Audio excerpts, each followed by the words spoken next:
കടിയേറ്റ 16-കാരൻ റാഞ്ചിത്തിന്റെ പ്രാഥമിക ചികിത്സ നിഷേധിച്ച ഞാറക്കൽ താലൂക്ക് ആശുപത്രിയിലെ ജീവനക്കാരെ സസ്പെൻഡ് ചെയ്ത് അന്വേഷണം നടത്തണമെന്നാവശ്യപ്പെട്ടുകൊണ്ട് കോൺഗ്രസ് ഐ ഞാറക്കൽ മണ്ഡലം കമ്മിറ്റിയുടെ നേതൃത്വത്തിൽ താലൂക്ക് ആശുപത്രിക്ക് മുന്നിൽ പ്രതിഷേധ ധർണ നടത്തി. DCC vice president Tito Antony ഉദ്ഘാടനം ചെയ്തു. മണ്ഡലം പ്രസിഡന്റ് MP ലാലു അധ്യക്ഷത വഹിച്ചു. MP Antony, Dono master, Augustine Mandoth, PVS Dasan, Saju Mampilly, VM Ranjan, Vimal Babu, Renil Pallath, Soumya Thomas, PN Rameshan, Prasad Kumar എന്നിവർ പ്രസംഗിച്ചു. ബ്ലോക്ക് കോൺഗ്രസ് കമ്മിറ്റിയുടെ president AP Antony, Dono master, വേദിയിലും സദസ്സിലുമുള്ള പ്രിയപ്പെട്ട നേതാക്കളെ, വളരെ ഭയാനകമായ ഒരു സ്ഥിതിവിശേഷമാണ് ഇത് കേരളത്തിലുള്ളത്. കാരണം തെരുവുനായയുടെ കടിയേറ്റ് പല സ്ഥലങ്ങളിലും കുട്ടികളടക്കമുള്ള ആളുകൾ മരിക്കുമ്പോൾ അതുമായി ബന്ധപ്പെട്ട് നമ്മൾ അടുത്തുള്ള ഹോസ്പിറ്റലിൽ വരുമ്പോൾ അത് തിരിഞ്ഞു നോക്കാതെ തീർത്തും നിരാശജനകമായ രീതിയിൽ അവർക്കൊരു ഭീതിജനകമായ അവസ്ഥ ഉണ്ടാക്കുന്ന ഇവിടുത്തെ അധികാരികൾ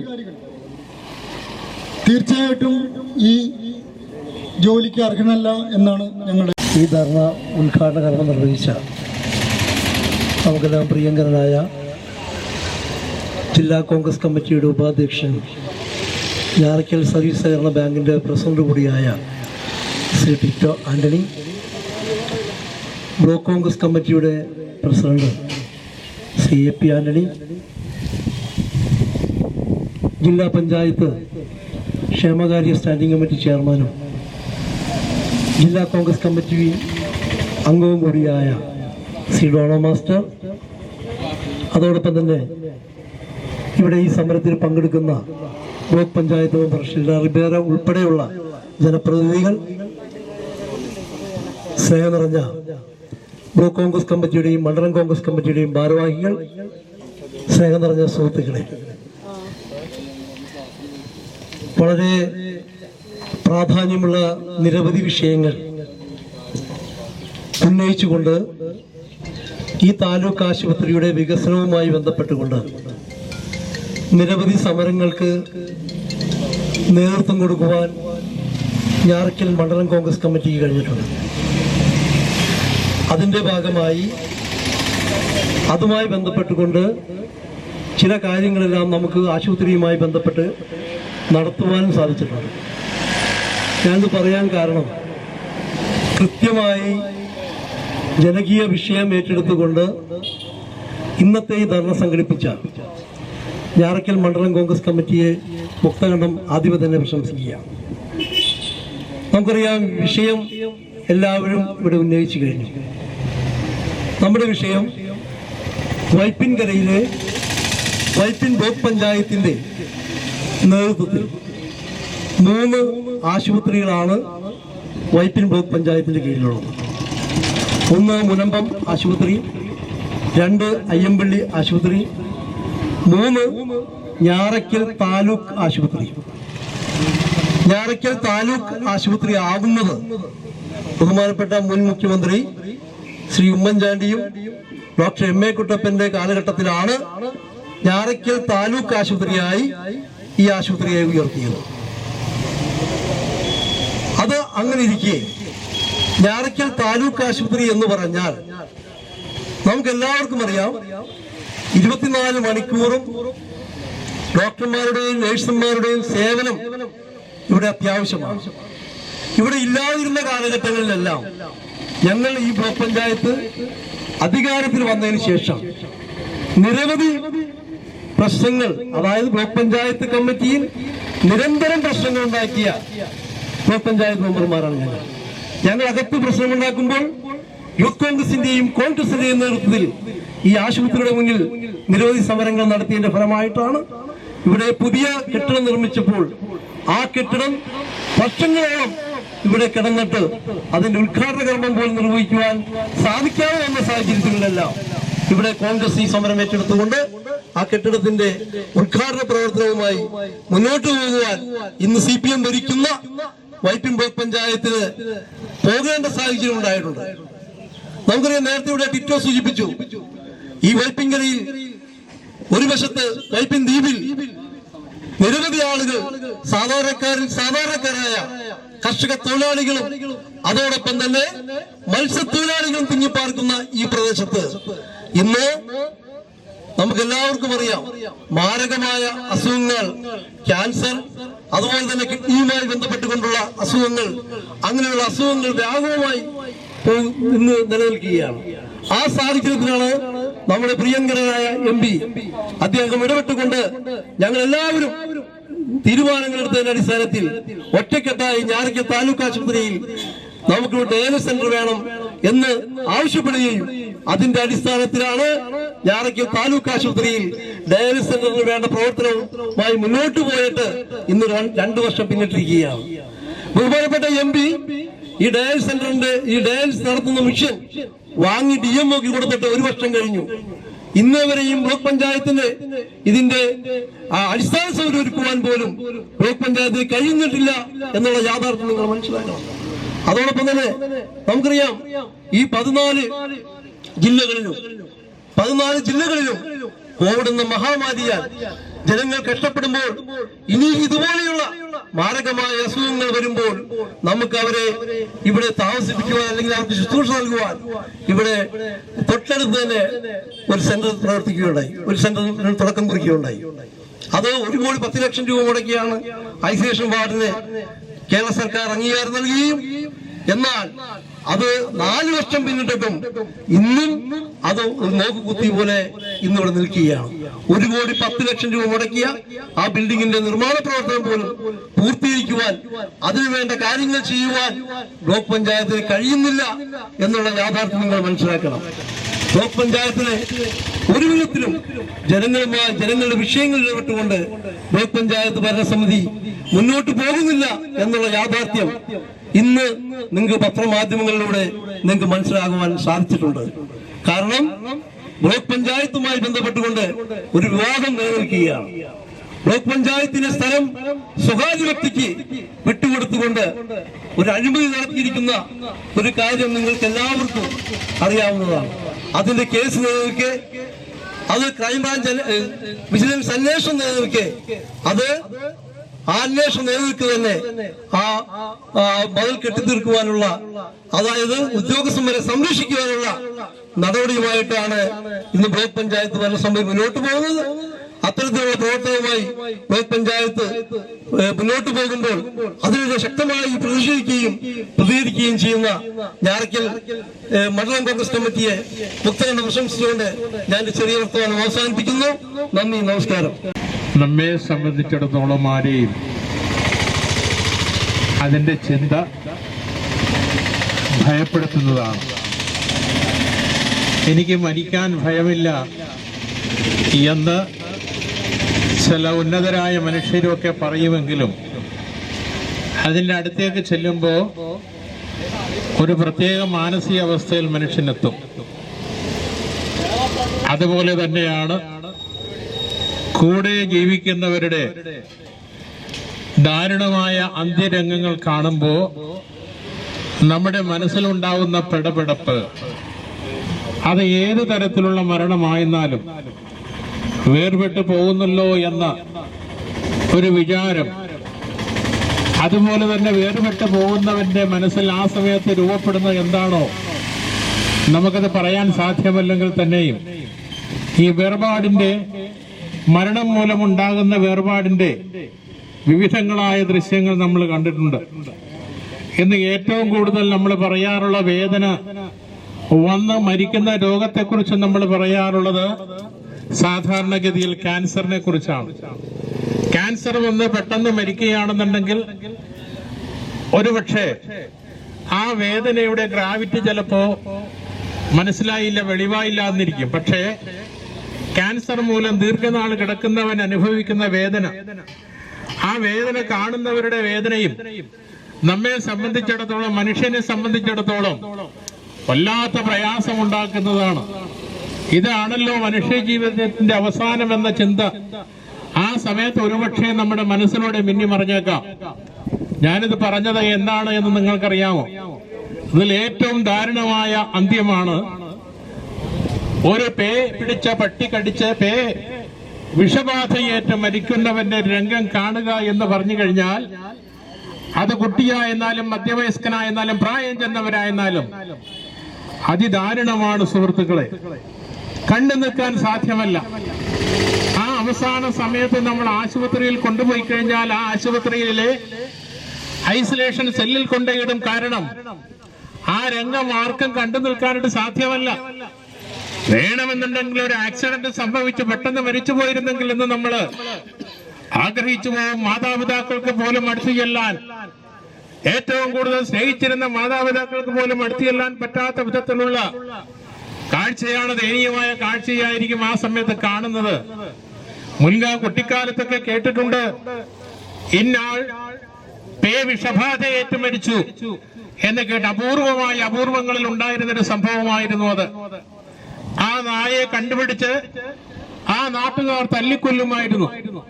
അതോടുകൂടി ആ ഭീതി ആ ഗ്രാമത്തിൽ നിന്ന് വിട്ടകലുമായിരുന്നു. ഇന്ന് അതല്ല.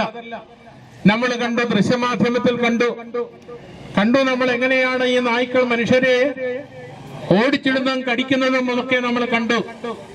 അത് കഴിഞ്ഞാൽ അവര് ചികിത്സ തേടും.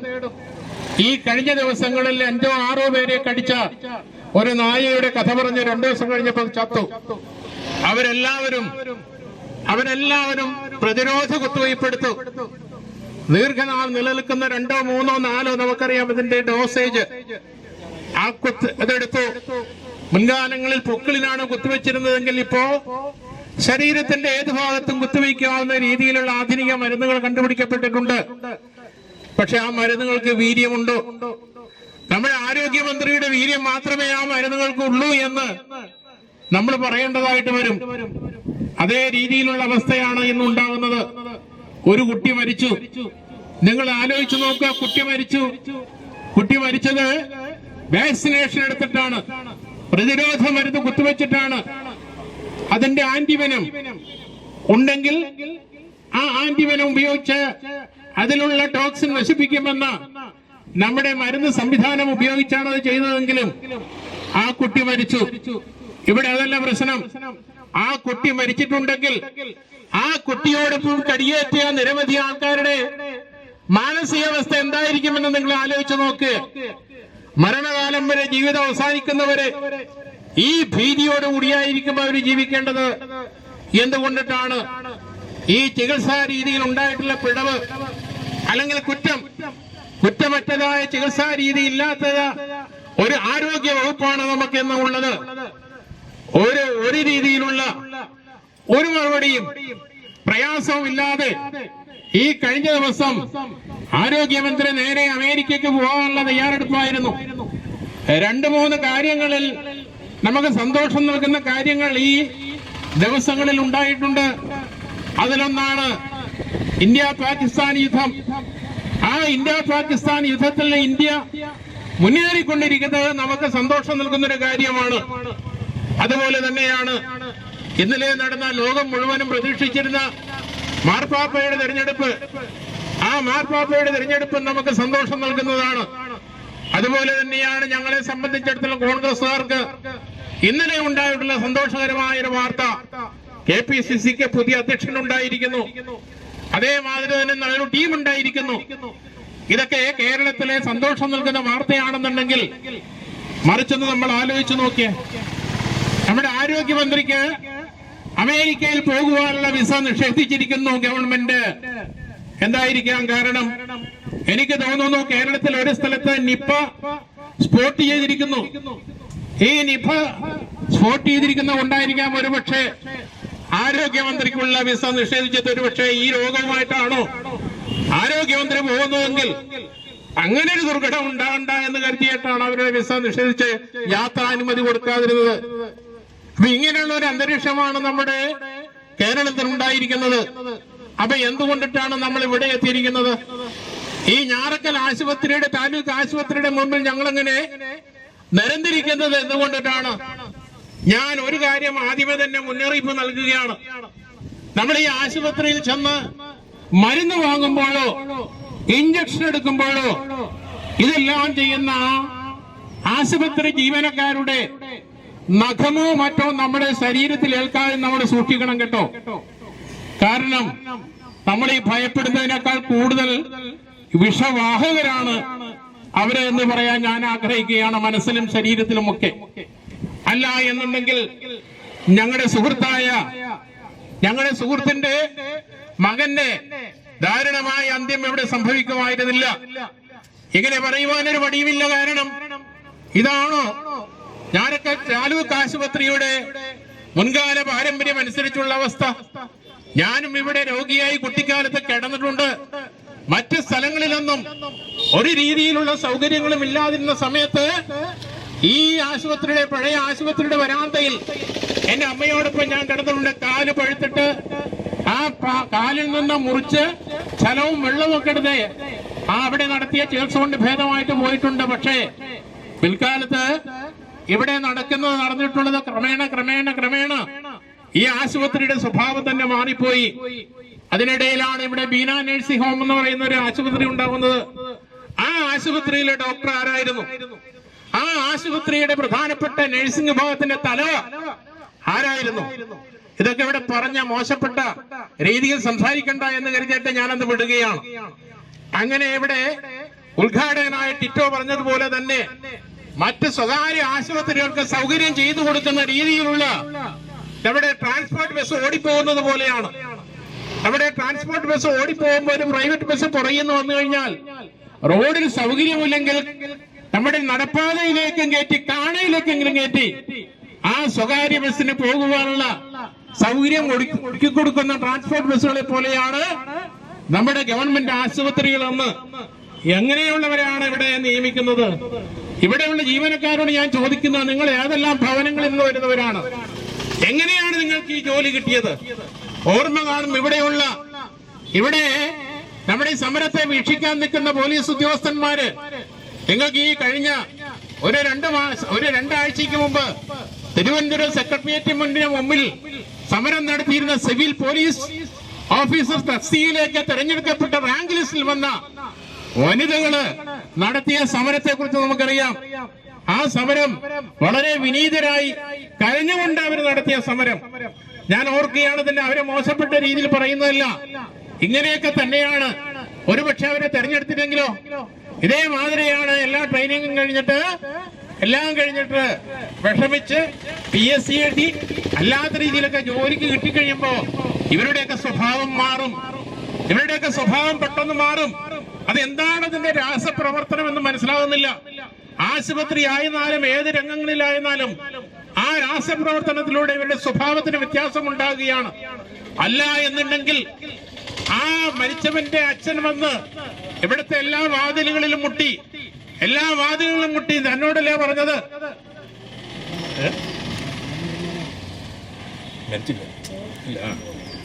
അപ്പോ ഞാൻ മറ്റേ ഭരണത്തെ കുറിച്ച് ഓർക്കുന്നു. അപ്പോ അതിനുള്ള ചികിത്സ ചെയ്യുവാനുള്ള ഇത് കാണിച്ചില്ല. അത് കാണിക്കേണ്ടതായിരുന്നില്ലേ? അതാണോ ഞാറക്കക്കാരോട് തന്നെ ചെയ്യേണ്ട ആ രീതി? അപ്പൊ അതുകൊണ്ടിട്ട് മരിച്ച എന്നത് ഞാൻ പിൻവലിക്കുകയാണ്. ഞാൻ മറ്റേ കുട്ടിയുടെ മരണത്തെ കുറിച്ചാണ് ഞാൻ പറഞ്ഞു പോയത്. അപ്പോ ഇങ്ങനെ കാണിക്കുന്ന ആ രീതി ഉണ്ടല്ലോ, ആ രീതി ഇനി വെച്ച് പൊറപ്പിക്കില്ല. അത് ഇത് മാത്രമല്ല, ഈ കാര്യം മാത്രമല്ല, മറ്റേത് ചികിത്സയായിട്ട് ബന്ധപ്പെട്ടായിരുന്നാലും ഞങ്ങളതിന് സമ്മതിക്കില്ല. കാരണം ഒരു ജീവൻ എന്ന് പറയുന്നത് ആ ജീവൻ ഏതെങ്കിലും രീതിയിൽ ഇപ്പോ സംഗതി നടന്നിട്ടില്ല എന്നുണ്ടെങ്കിലും ത്രെറ്റനിങ് ആണ്. അത് ത്രെറ്റനിങ് ആണ്. എപ്പോ വേണമെങ്കിലും ഏത് രീതിയിലും എന്ത് സംഭവിക്കാവുന്ന ആ ഒരു രീതിയിലാണ് ഇത്. എന്ത് സംഭവിച്ചു കഴിഞ്ഞാലും മനുഷ്യൻ പോയിക്കൊണ്ടിരിക്കുന്നത്. അങ്ങനെ ഒരു കുത്തഴിഞ്ഞ രീതിയിലേക്ക്, സമ്പ്രദായത്തിലേക്ക് നമ്മുടെ നാട് മാറിക്കൊണ്ടിരിക്കുകയാണ്. ഇതാണ് പരിപാടിയുടെ അധ്യക്ഷൻ കാരക്കൽ മണ്ഡലം പ്രസിഡന്റ് ശ്രീ AP ലാലു, ഈ സമരപരിപാടി ഉദ്ഘാടനം ചെയ്ത DCCയുടെ vice president advocate Tito Antony, ജില്ലാ panchayat standing committee chairman Shri KG Dono master, youth കോൺഗ്രസിന്റെയും ബ്ലോക്ക് ഭാരവാഹികൾ, ത്രിതല പഞ്ചായത്ത് മെമ്പർമാർ, സ്നേഹം നിറഞ്ഞ നാട്ടുകാരെ, സുഹൃത്തുക്കളെ, ഇന്നിവിടെ ഈ സമര പരിപാടി എന്തിനാണ് ഇവിടെ നടത്തുന്നതിനെ കുറിച്ച് മുൻപ് സംസാരിച്ച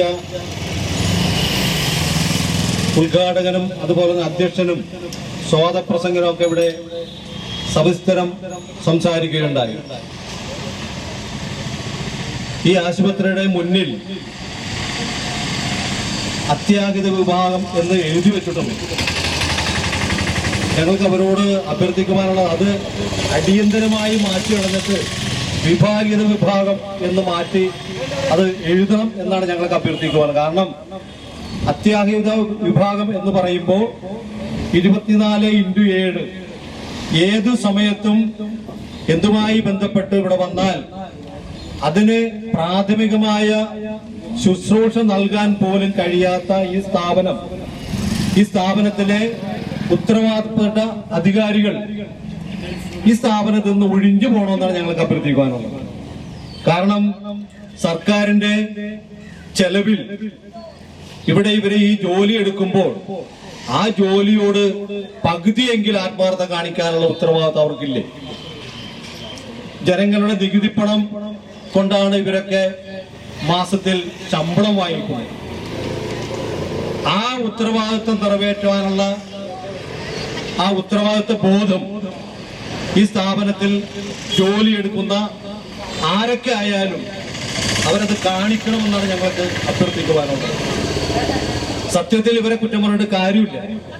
കാരണം കഴിഞ്ഞ 9 വർഷമായി ഈ കേരളം ഭരിക്കുന്ന പിണറായി വിജയന്റെ പരിച്ഛേദമാണ് ഇവിടെയും നടക്കുന്നത്. കാരണം ജനങ്ങളുടെ, സാധാരണപ്പെട്ട ജനങ്ങളുടെ ആവശ്യങ്ങളോ അവരുടെ ഏത് രീതിയിലുള്ള പ്രശ്നങ്ങൾക്കും ചെറിയ തോതിൽ പരിഹാരം ഉണ്ടാക്കാൻ പോലും ഈ സർക്കാരിന് സാധിക്കുന്നില്ല. അതിനേക്കാൾ ഉപരി ഈ വകുപ്പ് ഭരിക്കുന്ന മന്ത്രിയുണ്ടല്ലോ, ആ മന്ത്രിയുടെ പേര് ഞാനിവിടെ പരാമർശിക്കണില്ല. അവർക്ക് ഏതെങ്കിലും മാധ്യമങ്ങളുടെ മുന്നിൽ നിന്നുകൊണ്ട് അഭിമുഖം പറയാനല്ലാതെ ഈ ആരോഗ്യ വകുപ്പ് ഭരിക്കുവാനുള്ള ഒരു ത്രാണിയും പ്രാപ്തിയും ഇല്ല എന്ന് കഴിഞ്ഞ 4 വർഷമായി അവർ തെളിയിച്ചിരിക്കുകയാണ്.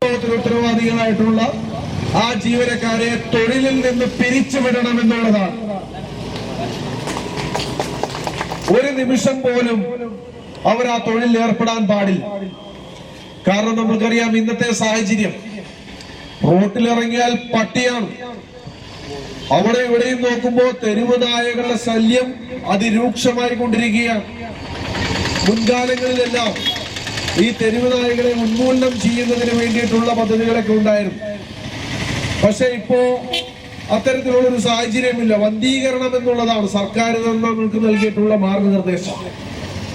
പക്ഷേ നമ്മുടെ ഈ പഞ്ചായത്ത്, നമുക്കറിയാം പഞ്ചായത്ത് സംഭവബഹുലമായി ഭരിച്ചുകൊണ്ട് പോകുന്ന ഈ ഇടതുപക്ഷ നേതൃത്വം ഇത്തരത്തിലുള്ള സംഭവങ്ങളിലേക്കൊന്നും അവര് ശ്രദ്ധ തിരിക്കുന്നില്ല. ഇപ്പോ ഈ പഞ്ചായത്തിൽ യാതൊരു വിധത്തിലുള്ള വികസന പ്രവർത്തനങ്ങൾ നടക്കുന്നില്ല എന്നതുപോലെ തന്നെ ഇവിടെ സാധാരണ ജനങ്ങളെ ബാധിക്കുന്ന തെരുവ് നായ ശല്യത്തിൽ മുഖം തിരിഞ്ഞു നോക്കുവാൻ പോലും ഇവിടുത്തെ പഞ്ചായത്തിലെ ഭരണകർത്താക്കൾക്ക് കഴിഞ്ഞിട്ടില്ല. നമുക്കറിയാം, രാവിലെ നമ്മള് നടക്കാൻ പോകുമ്പോഴും രാവിലെയെന്നില്ല, പകലെന്നില്ല, രാത്രിയെന്നില്ലാതെ തെരുവ് നായ ശല്യത്തിന്റെ അതിരൂക്ഷത ഇവിടെയുണ്ട്.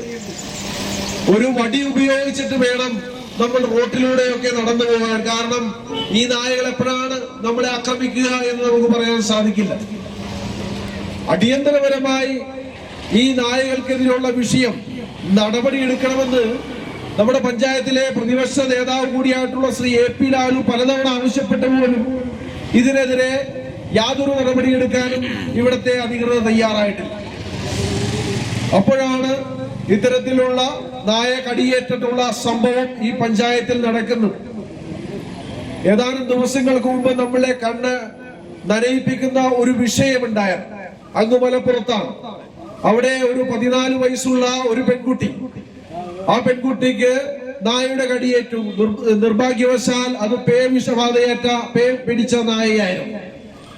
ആ പിടിച്ച നായയുടെ കടിയേറ്റ ആ കുട്ടിക്ക് വാക്സിൻ എടുത്തെങ്കിൽ പോലും ഏതാനും ദിവസങ്ങൾക്കുള്ളിൽ മരണമിടയുന്ന ഒരു സ്ഥിതി ഉണ്ടായിരുന്നു. ഒരു കുട്ടിയല്ല, 2 കുട്ടിയാണ് ഇത്തരത്തിൽ തെരുവ് നായയുടെ കടിയേറ്റ് നമ്മുടെ ഈ സംസ്ഥാനത്ത് മരണപ്പെട്ടിട്ടുള്ളത്.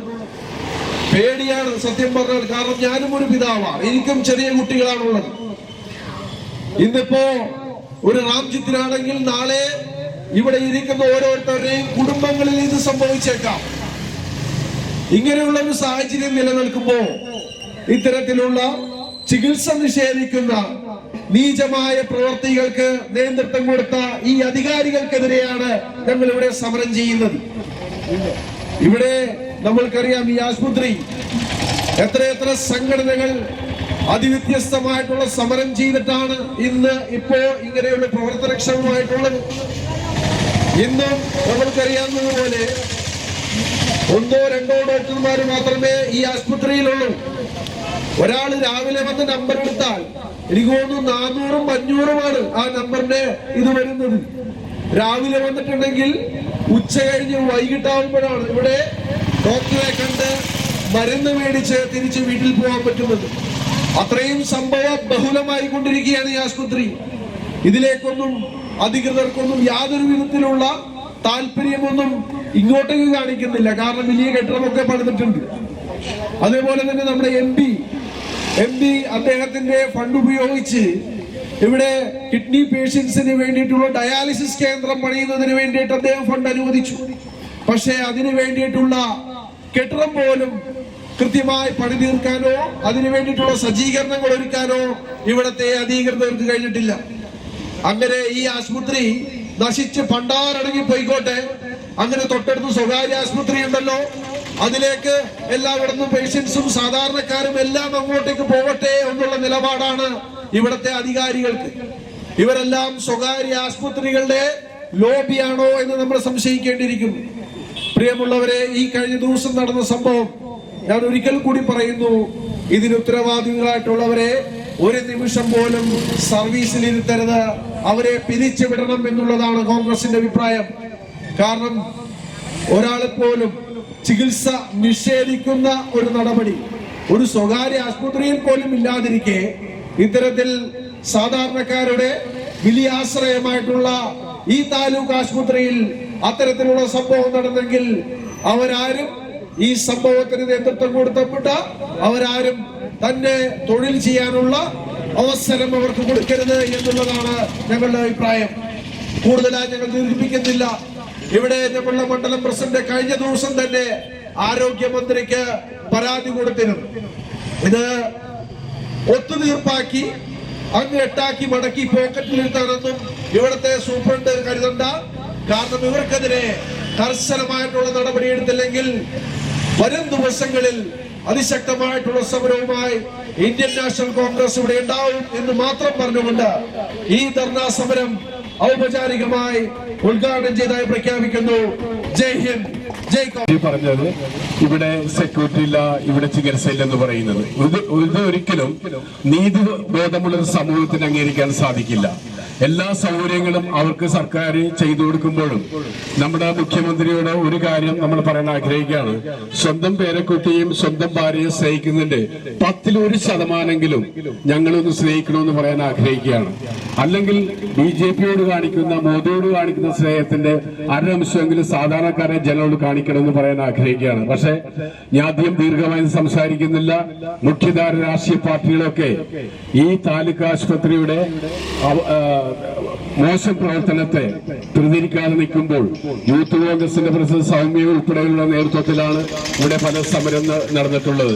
പക്ഷേ ഈ ആശുപത്രി അധികൃതരുടെ അനാശ്രയിക്കുന്നത് ഇന്ത്യൻ നാഷണൽ കോൺഗ്രസ് ചോദ്യങ്ങൾ ചോദിക്കുക തന്നെ ചെയ്യുമെന്ന് പറഞ്ഞുകൊണ്ട് ഈ ധർണ ഉദ്ഘാടനം ചെയ്യുവാൻ വേണ്ടി ബഹുമാന്യനായ DCCയുടെ വൈസ് പ്രസിഡന്റ് ശ്രീ ടിറ്റു ആന്റണി അവരെ ക്ഷണിച്ചോളൂ. അഡ്വക്കേറ്റ് ശ്രീ ടിറ്റു ആന്റണി, ബഹുമാന്യനായ വൈപ്പിൻ ബ്ലോക്ക് കോൺഗ്രസിന്റെ president Shri AP Antony, block പഞ്ചായത്തിന്റെ പ്രതിപക്ഷ നേതാവ് Shri Augustine Bandoth, block treasurer Shri Saju Mampilly, PS Dasan, രവിചേട്ടൻ, രാജേന്ദ്രൻ, മത്സ്യത്തൊഴിലാളി കോൺഗ്രസിന്റെ പ്രസിഡന്റ് പ്രസാദ്, ജില്ലാ മഹിളാ കോൺഗ്രസിന്റെ general secretary Elizabeth Edward, youth കോൺഗ്രസിന്റെ പ്രിയപ്പെട്ട പ്രസിഡന്റ് സൗമ്യ തോമസ്, പ്രിയപ്പെട്ട സുഹൃത്തുക്കളെ, സാധാരണക്കാരായ ജനങ്ങളുടെ ഏറ്റവും വലിയ ആശാകേന്ദ്രമാണ് ഞാറക്കൽ താലൂക്ക് ആശുപത്രി. ഞാറക്കൽ പഞ്ചായത്തിന്റെയും സമീപ പഞ്ചായത്തുകളിലെ ജനങ്ങൾക്ക്, ഏറ്റവും പാവപ്പെട്ട ജനങ്ങൾക്ക് ചികിത്സ ലഭിക്കുന്ന ഒരു കേന്ദ്രമായിട്ടാണ് നാം എല്ലാം ഈ ഹോസ്പിറ്റലിനെ കരുതിയിരിക്കുന്നത്. പക്ഷേ ഇവിടുത്തെ ജീവനക്കാർ ഒരിക്കലും ഒരു മാലാഖമാരോ അല്ലെന്ന് പറയാൻ ആഗ്രഹിക്കുകയാണ്.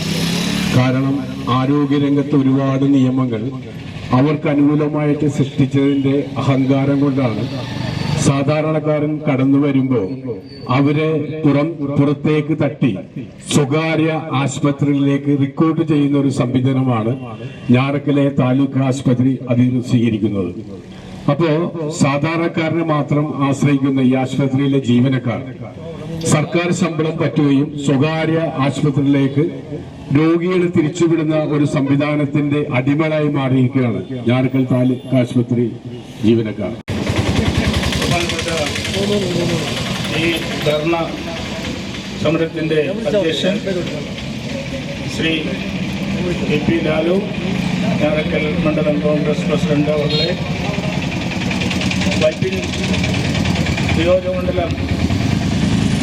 ഞാറക്കൽ നിയോജകമണ്ഡലം കോൺഗ്രസിന്റെ പ്രസിഡന്റ് ശ്രീ AP ആന്റണി, കോൺഗ്രസിന്റെ ജില്ലാ വൈസ് പ്രസിഡന്റ് ശ്രീ ടിറ്റോ, മറ്റു പ്രമുഖ വ്യക്തിത്വങ്ങളെ, പ്രിയപ്പെട്ട കോൺഗ്രസിന്റെ പ്രവർത്തകരെ, അനുഭാവികളെ, ഇന്ത്യൻ നാഷണൽ കോൺഗ്രസ് ഇന്ന് ഇവിടെ നടത്തുന്ന ഈ ധർണ സമരം എന്തിനു വേണ്ടിയാണെന്ന് നമുക്ക് ഓരോരുത്തർക്കും അറിയാം. കഴിഞ്ഞ 4/5/25 ഞായറാഴ്ച ഏതാണ്ട് വൈകിട്ട് 7:30-8 മണിയോടുകൂടി നമ്മുടെ ഹോസ്പിറ്റലിൽ ഒരു പയ്യന്, 16 വയസ്സുള്ളൊരു പയ്യന് പട്ടി കടിച്ച്, നായ കടിച്ച് ഹോസ്പിറ്റലിൽ വരികയുണ്ടായി. ആ സമയം കാഷ്വാലിറ്റി എന്ന് പറഞ്ഞ കെട്ടിടം അടച്ചു പൂട്ടിയിട്ടിരിക്കുകയായിരുന്നു. എത്ര കൊട്ടി വിളിച്ചിട്ടും ഇവിടുത്തെ ജീവനക്കാർ തുറന്നു നോക്കുകയോ ആ കുട്ടിയെ ഒന്ന് പരിശോധിക്കുകയോ ആ കുട്ടിക്ക് എന്താണ് സംഭവിച്ചെന്ന് ചോദിക്കുകയോ ചെയ്തില്ല. അവര് വാതിൽ കൊട്ടിയടച്ച് അകത്തിരിക്കുകയായിരുന്നു. നമ്മുടെ രാജ്യത്ത് പൂട്ടില്ലാത്ത ഏറ്റവും പ്രധാനപ്പെട്ട 2 സ്ഥാപനങ്ങളാണ്. ഒന്ന് ആശുപത്രികൾ, 2 പോലീസ് സ്റ്റേഷനുകൾ. ഈ സ്ഥാപനങ്ങൾ ഒരു സമയത്തും അടച്ചിടാൻ പാടില്ല. അതാണ് അതിന് ലോക്കില്ല എന്ന് പറയുന്നത്. ഒരിക്കലും അടച്ചിടാൻ പാടില്ലാത്ത 2 സ്ഥാപനങ്ങൾ, ഏറ്റവും പ്രധാനപ്പെട്ടത് നമുക്കറിയാവുന്നത് ഈ 2 സ്ഥാപനങ്ങളാണ്. ആ സമയത്താണ്, അങ്ങനെയുള്ള സാഹചര്യത്തിലാണ് ഒരു കുട്ടിയെ പട്ടി കടിച്ച് അത്യാഹിത വിഭാഗത്തിൽ വന്നപ്പോൾ ആ കെട്ടിടം അടച്ചുപൂട്ടിയിരിക്കുന്നതും ഒരു മറുപടി പോലും പറയാതെ ആ കുട്ടിയെ മറ്റു ഹോസ്പിറ്റലിലേക്ക് പറഞ്ഞയച്ച് അല്ലെങ്കിൽ മറ്റു ചികിത്സാ രീതിയിലേക്ക് പറഞ്ഞയക്കുകയും ചെയ്തിട്ടുള്ളത്. ഇത് ജനാധിപത്യ രാജ്യത്തിൽ നമ്മുടെ ഈ കൊച്ചു ഞാറക്കൽ എന്ന പ്രദേശത്ത് സംഭവിച്ചു എന്ന് പറയുമ്പോൾ നമ്മുടെ ആ നീതിബോധം, നമ്മുടെ മനുഷ്യത്വം എവിടെ പോയി? ഇത് ഇവിടുത്തെ ഈ സർക്കാർ ആശുപത്രി എന്ന് പറയുന്ന ധർമ്മസ്ഥാപനം എന്ന് പണ്ട് പറയും. ഇന്ന് ധർമ്മസ്ഥാപനമൊന്നും അല്ല, എങ്കിലും പാവപ്പെട്ടവർക്ക് ആശ്രയിക്കാവുന്ന ഒരേ ഒരു സ്ഥാപനം ഈ സർക്കാർ ആശുപത്രിയാണ്. ഇങ്ങനെയുള്ള സമീപനം ഇവിടുത്തെ ജീവനക്കാർ കൈകൊള്ളുകയാണെങ്കിൽ ഇവിടുത്തെ പാവപ്പെട്ട ജനങ്ങൾ ഒരു അത്യാഹിതം സംഭവിച്ചാൽ നമ്മൾ എന്ത് ചെയ്യും? ഇതിന് ഒരു നടപടി ഉണ്ടാവുന്നതിനായിട്ടാണ് നമ്മൾ ഈ ധർണാ സമരം ഇവിടെ നടത്തപ്പെടുന്നത്. ആമുഖമായി ഞാൻ ഇത്രയും സംസാരിക്കുന്നു. ഈ യോഗത്തിന്റെ അധ്യക്ഷത വഹിക്കുന്ന നമ്മുടെ ഇന്ത്യൻ നാഷണൽ കോൺഗ്രസിന്റെ ഞാറക്കൽ മണ്ഡലം പ്രസിഡന്റിനെ ഈ യോഗത്തിലേക്ക് ഹാർദവമായി സ്വാഗതം ചെയ്യുന്നു.